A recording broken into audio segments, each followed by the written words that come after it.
So you want us to proceed with the questions? Please, sir. The audience are already in the other side, waiting for your content. Okay. Okay. So thank you very much. I think we want to welcome everyone who has been able to join us this afternoon. This is panel 6, and we are going to respond to some of the questions that have come from the panelists. We have so far received 2 questions, and I'm going to read out the first question, which is, what are the public health ethics that you apply in emergency preparedness and response?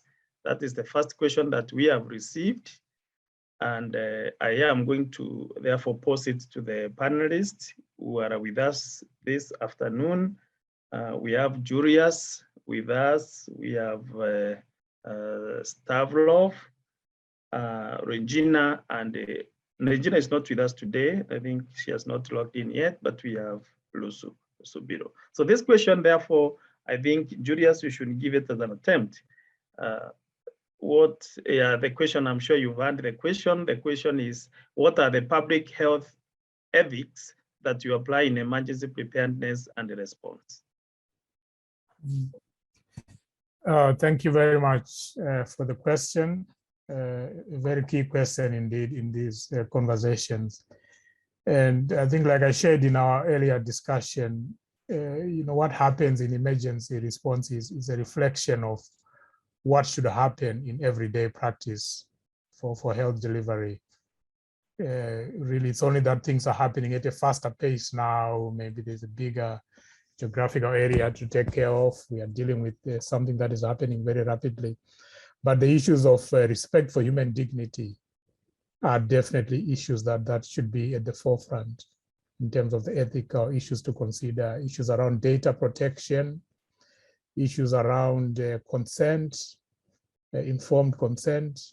So all those key ethical questions, really, I think they need to be addressed. But to the extent to which they can be addressed in an emergency response is a function of how prepared the system is. And how prepared the system is a function of how it deals with those issues on a day-to-day basis. When people are making contact with the health services, how are they being treated? As far as dignity is concerned, how is their data being protected? Are they getting consent? So I think that there is a lot really that needs to be considered in terms of the connection between everyday practice and being able to then respond and apply everyday practice in an emergency situation. So that's what I would say at this point. Thank you.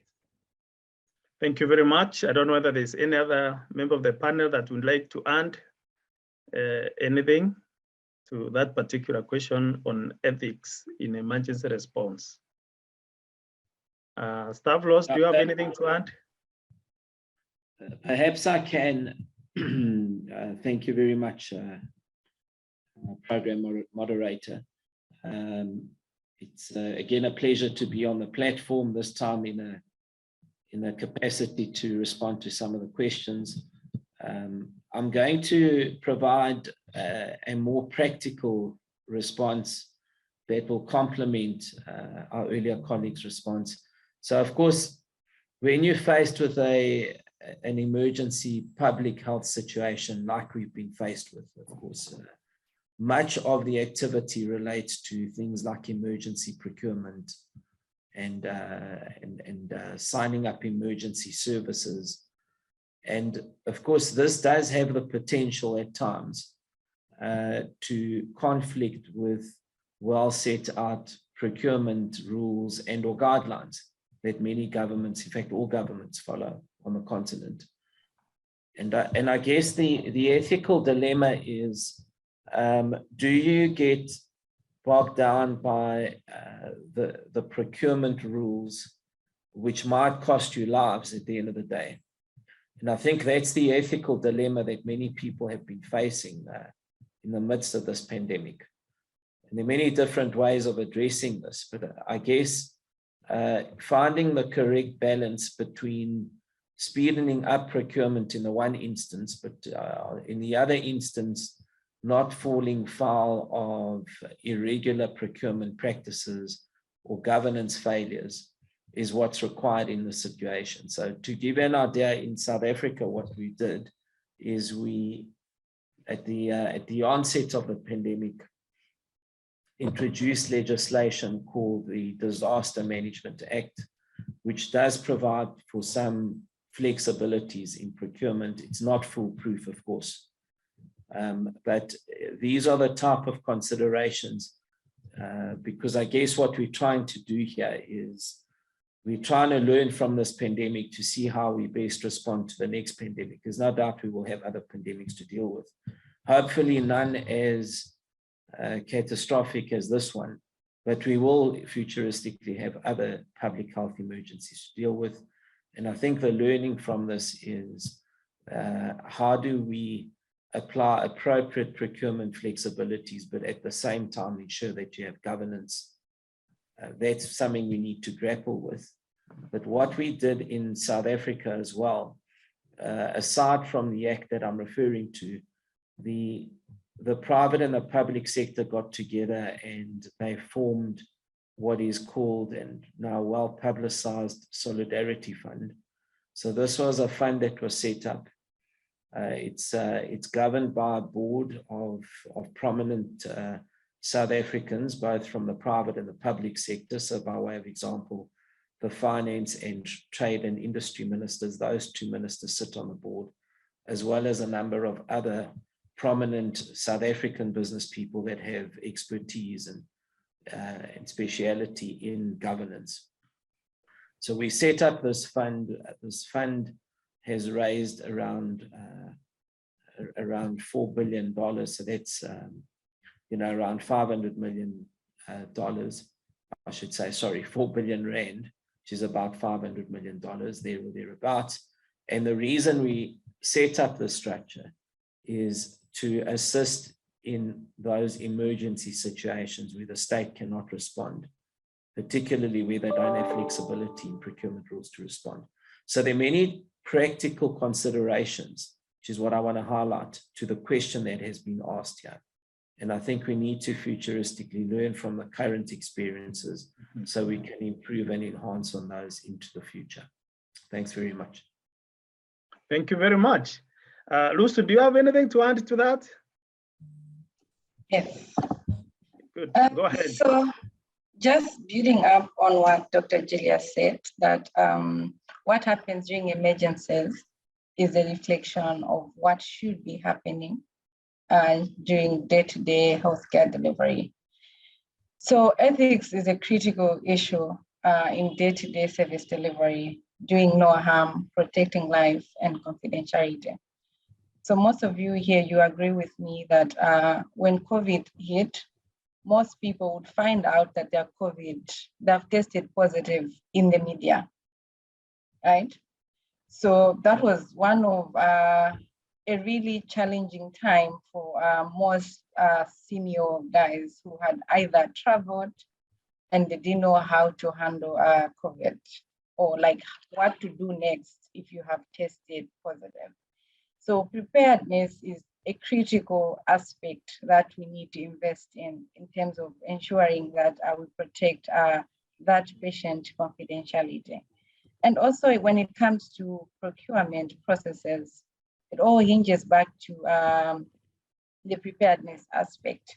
Do we have strong regulatory frameworks to be able to vet these vendors and suppliers for the quality, in terms of quality of the products that they are supplying?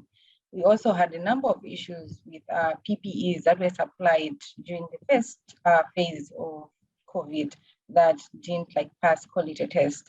And that also is a reflection of the systems that are in place to be able to still be rigorous during pandemics, because you want to protect human life and not to do any more harm. So those are my 2 cents to that question. Thank you very much. We'll now go to the second question, which is, what sort of assistance does your organization give the African National Public Health Institute to respond to COVID-19 challenges, if any? And I think this one, I can give a chance to Dr. Stavros to start us off. What assistance is Aspen giving to the National Public Health Institute to be able to respond to COVID-19 emergency? Yeah, Stavros. Thanks very much. I think that's an excellent question, and it's excellent because it cuts across a number of different areas. I'm going to confine my response to both vaccines and therapeutics more broadly, because when we talk about a COVID pandemic, we can't ignore the rest of the disease entities that continue to afflict the continent. So, for example, chronic diseases have been neglected during this pandemic, not only in Africa, but globally. And whilst you're trying to manage one pandemic on this side, you find yourself entering into a second pandemic, which is the unattended and mismanaged chronic diseases. And the two kind of fuel each other up. They fuel each other. So it's important that this question is responded to more broadly than just COVID. Of course, there are three aspects that one needs in order to successfully execute on health security. So the first is, are our healthcare systems sufficiently robust to manage a pandemic of this nature, with all the other things that you've got to do as a matter of course. And Africa is known to not have strong healthcare systems. So how do you best respond given the paucity of resources and capacity on the continent? So that's the first area you've got to look at. The second area is the area of logistics and supply chain. So, it's all well and good saying, we've got to supply, we've got to vaccinate 750 million Africans over a period of time. But if you don't have the distribution, supply chain, and management capacity, it also becomes very difficult to meet that particular health security objective. And then the last area, of course, is your supply of medicines and vaccines. You've got to have security and ongoing supply.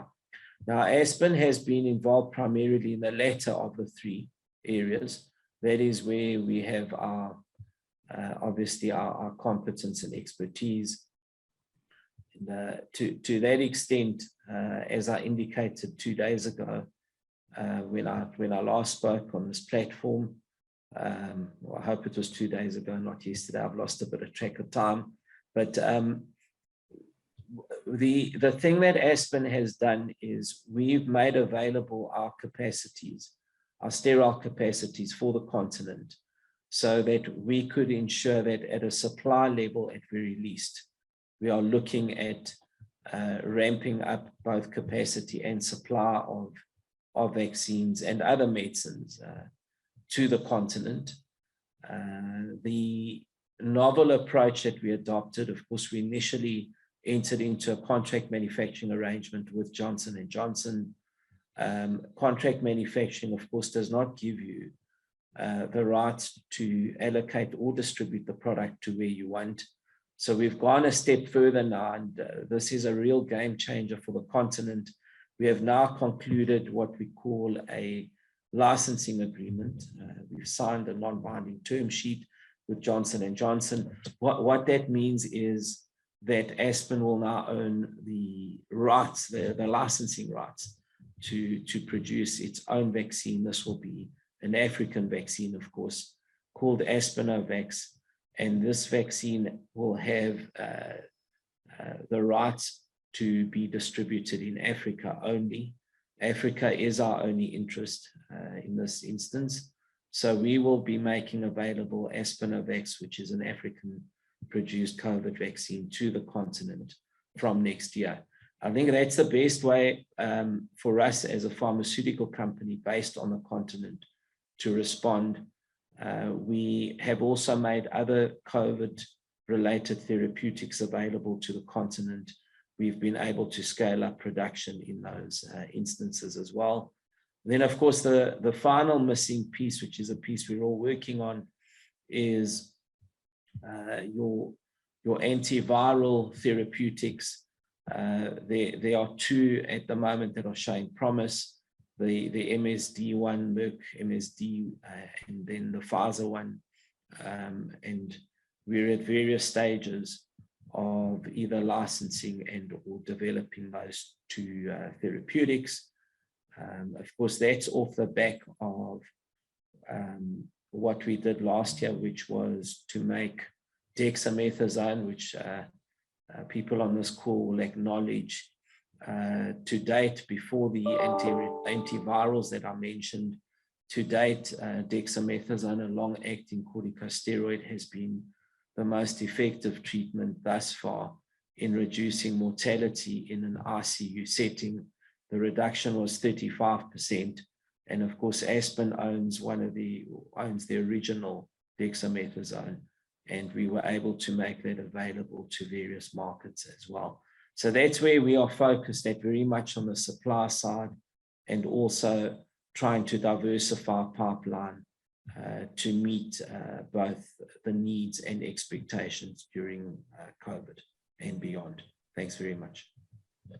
Thank you, Dr. Stavros. It's clear that Aspen is doing quite a lot. I'll now turn to Lusu. What is Emergencies doing to assist African National Public Health Institutes to respond to COVID-19?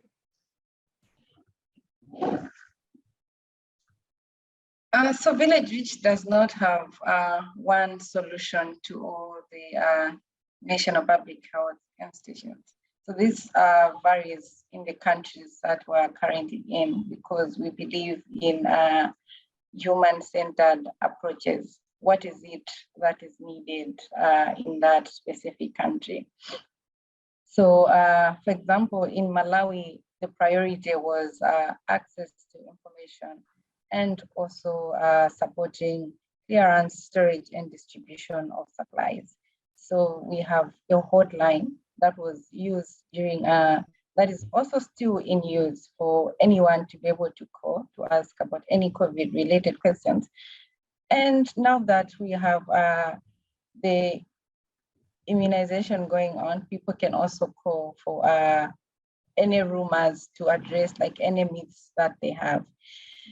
And across Africa, we also utilized our equity approach. Basically, what this does is to identify who has been impacted by the pandemic, and why are they not being served, and addressing that gap, the challenge on why they're being not saved. So we realized that most of the frontline workers, mostly community health workers, were not allocated any PPEs to be able to continue routine services. So Village Reach collaborated with other organizations and over 24 ministries of health to be able to procure PPEs and to deliver to over 400 community health workers in 24 countries, so that they can continue providing routine services and reduce infection rates. And also to go a little bit lower, we're also supporting in Liberia to set up isolation centers and making sure that they have the supplies that they need. So mainly this happened at the county levels, where we are currently working in 3 counties. So in a nutshell, that is what Village Reach has been supporting with, but it's context specific. Thank you, Lusu. From an academic institution point of view, Dr. Julius, is there anything you want to add to that question? Please go ahead. Mm-hmm. Well, thank you very much, and really delighted to hear the work that your colleagues are doing on the ground. So I'm sitting in a university based in London, University College London, which like most universities, does a lot of research, but also has a lot of collaborations with different actors in the wider space of public health. So my university early on in the pandemic actually was at the forefront of developing a breathing aid device called CPAP, continuous positive airways pressure device, which is what we'd call an alternative to the invasive ventilators that are used. So that is actually widely distributed throughout the world now, and a lot of countries in Africa have actually been given the license to manufacture that particular device, which has really been handy, preventing people from going into ICU and intubation and all that, which is, and it's much easier to utilize than the mechanical ventilators. So that's one contribution that my university has made, you know, working with the clinicians, engineers, and other actors in that space. Then we are also actively involved in knowledge generation, you know, as a university, just really documenting and curating what's happening on the ground, including some of the work that pharmaceutical companies are doing, or actors like Village Reach. We believe that the pandemic actually presents, or has presented, an important moment for really documenting and highlighting what is happening on the ground, and also drawing the lessons that can be embedded into everyday practice from there. What are we learning from the pandemic, for example, around medical manufacturing in Africa? So I've got an ongoing project in that area where we are documenting what's happening across Africa from north to south, east to west. And you know, you'll be surprised to hear that there are nearly 650 manufacturers in Africa, you know, different sizes, but they are manufacturers there. And there is vaccine manufacturing capabilities in at least 4 countries, you know, South Africa, Senegal, Egypt, and I think Tunisia as well.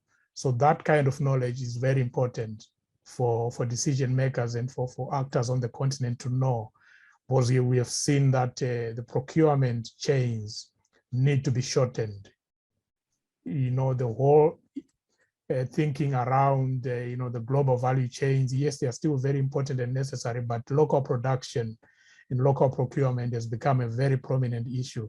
So doing that work, which actually shows us where capabilities are for manufacturing of different medicines, not just for the pandemic, as Stavros was highlighting, but for the everyday challenges that still remain, and some of which have actually been exacerbated by the pandemic. So getting to know what is there for medicines, for vaccines, for medical equipment, and any other requirement for the health sector is part of the work that we are doing. And even thinking about the institutional models that have worked in the pandemic. What is it that has worked in the way we design hospitals, in the way we do procurement, in the way we do collaborations in the space of research, for example?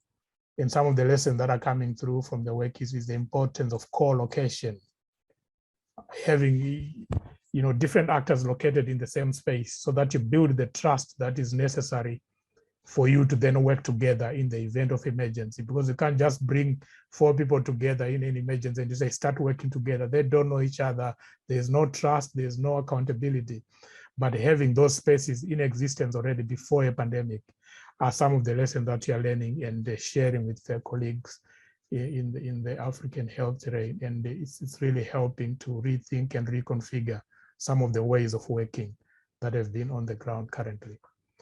Thank you. Thank you very much. For us as Chemonics, we continue to strengthen supply chain systems so as to minimize the inefficiencies that are experienced at the last mile.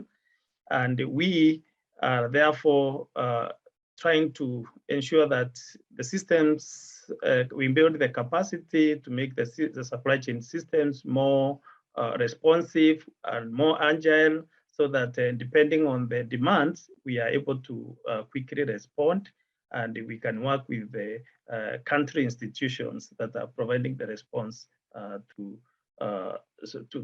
make sure that the commodities vaccines, and other supplies get to the last mile as quickly as possible. The other thing is also to what we develop, to help countries to develop emergency supply chain frameworks and playbooks that can be used to customized to respond to whatever kind of emergency, not just COVID-19. And this is very important because today we are talking about COVID. We don't know what challenges will come tomorrow. So what we are therefore doing is to develop sort of a playbook or a prototype that will be customized depending on the nature of emergency, with a clear focus on improving supply chain systems. Yeah, so, and this we are doing in other countries where we have presence. We had not received any other question. And so this brings us to the end of the Q&A session for panel 6. Unless there's any other question from anyone or anyone who has anything to say to the audience, we have just 2 minutes to the end of our time.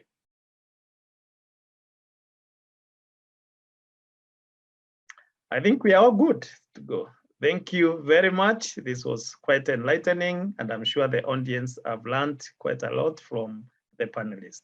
Thank you very much. Good afternoon. Thank you very much. Bye-bye. Bye.